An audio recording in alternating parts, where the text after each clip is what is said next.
This is Optimal Health Daily, episode 1489. It's time to take the lifestyle initiative by Dr. Jenny Brockis of drjennybrockis.com. And I'm your host and narrator, Dr. Neal Malik. Hey there, happy middle of the week Wednesday, and welcome back to Optimal Health Daily, where I read to you from popular health and fitness blogs to help you optimize your health. Oh, and I always add a little bit of my own commentary at the end. Now today is Wednesday, and like I do every Wednesday, I'd like to share a little bit of inspiration with you. So here we go. Quote, "As with many things in life, the problem is not the problem. The problem is how you react to the problem." Anonymous. And that's perfect for what we were talking about yesterday in episode 1488. It was talking about relabeling stress and anxiety. And we talked about how if you can reframe or relabel stressful and anxious feelings, we can actually use it to our advantage. But enough about yesterday's post. You're excited to hear today's post. So let's get right to it and start optimizing your life. It's time to take the lifestyle initiative by Dr. Jenny Brockis of drjennybrockis.com. What if you knew there was a way to eliminate 80% of all premature death and the preceding associated chronic disease? Would you be interested to find out more? What if you knew this way was inexpensive, freely available, and readily achievable in your lifestyle if you were to fully commit to it? Would you be willing to give it a go? Sometimes the solution to a big problem, such as the burden of chronic medical disease, the pandemic of obesity and type 2 diabetes, can seem insurmountable. We delve into complicated algorithms and trials to look to develop fancy, expensive medications, even when the answer is sitting quietly in front of us. When the solution appears too easy, we often don't believe it. But the key to better health is our lifestyle choices. Dr. David Katz, president of the American College of Lifestyle Medicine, is on a mission to improve health using the 7 facets of what he calls feet, fork, and fingers: sleep, stress, love, and fun. These are the same pillars I talk about when creating a fitter, healthier brain so we can think smarter, stay sharper, and live life to the fullest. Let's take a look at the forks component, because there's a bit of room for improvement here. It's estimated that 99% of Australian kids don't eat the recommended amount of fruit and vegetables each day. Not only that, many adults fail to eat the recommended 2 to 5 servings each day. This matters because of the link between poor diet and the risk of depression and neurodegenerative disease. What a mother chooses to eat during her pregnancy influences her child's future risk of obesity, diabetes, and other health problems through something called the epigenetic effect. Lucinda Hancock, CEO of Nutrition Australia, advises vegetables are our most under-consumed food group, so it's time to eat our greens. Part of the problem with our diet is the mass of misinformation and hype. We get bombarded with messages of eat this superfood or avoid this food at any cost. And with the plethora of diets, each touting their reason for being the only one worthy of your attention, no wonder we end up confused as to where the truth lies. If you put yourself on a diet to lose weight, there's a reasonable level of expectation that it will work, whether it's low carb or high carb, high fat or low fat, high protein or low protein. What counts is eating a balanced diet that doesn't exclude a major food group, described by Michael Pollan, author of Food Rules, as, quote, eating real food, mostly plant-based, and not too much, end quote. So what is real food? It's food that's instantly recognizable as something that has been grown in the ground or on a tree or comes from an animal.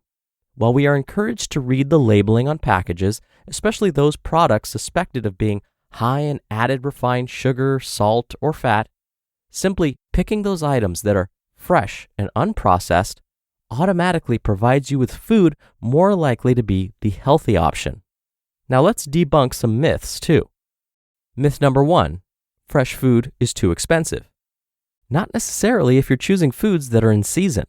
Now this justification is frequently used to disguise the reality that we prefer the less healthy alternatives that have mouthfeel, are tasty and cheap. Poor dietary choices end up costing us dearly in the long run. Myth number 2, the kids won't eat the healthy options. Excuse me, who is in charge here? Fussy eaters or not, pandering to the whims of our kids doesn't teach them healthy eating habits. Instead of providing one meal for the kids and one for the adults, why not make it a family meal and encourage them to eat what's on their plate? Mealtimes don't have to be a battleground. If they choose not to eat their meal, that's okay, but don't provide sweets and snacks for in between. When they're hungry, they'll come back to the table. Myth number 3, eating fat makes us fat. Did anyone notice how, despite a generation following low-fat diets, we've been getting fatter and fatter?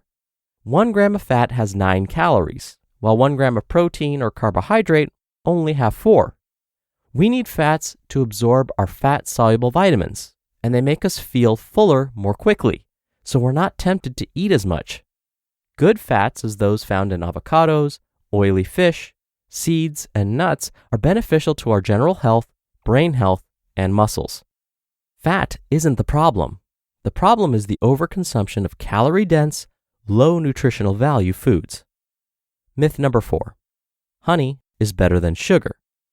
Honey is still a sugar, and so is molasses. If you're looking to cut down on how much refined added sugar you're consuming, and typically most of this is found in our drinks, then sticking to good old-fashioned water and non-sweetened beverages are the way to go. Avoid artificial sweeteners, as these activate insulin release in the same way sugar does, while bypassing the body's natural indicator hormones that tell us we've had enough to eat. And myth number 5, gluten-free is healthier. If you have celiac disease, which is estimated to affect about 1% of the population, or have been diagnosed with gluten intolerance or allergy, well then this is true. But cutting out gluten, just for gluten's sake, isn't necessary or helpful. Indeed, one recent study published by the British Medical Journal has shown that going gluten-free when unnecessary was associated with a shorter lifespan.